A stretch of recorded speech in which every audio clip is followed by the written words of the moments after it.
Okay, paano naman daw gawing 2 decimal places itong numerical values na ito kagaya nitong isang ito?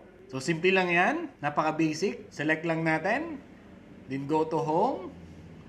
Go to number. At kung nakikita nyo itong decrease decimal na icon na to, kiklik lang natin yan. Kung gusto mong dagdagan ng decimal places, click lang natin itong katabi na increase decimal.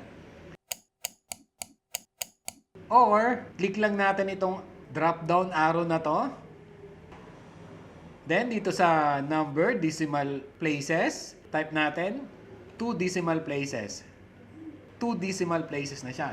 Yung another method, try natin dito sa number na to, 3,529.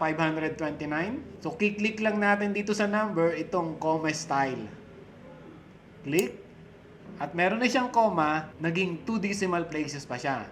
Same lang dito. Click. And that's it. Follow my Facebook page and subscribe to my YouTube channel for more tutorials.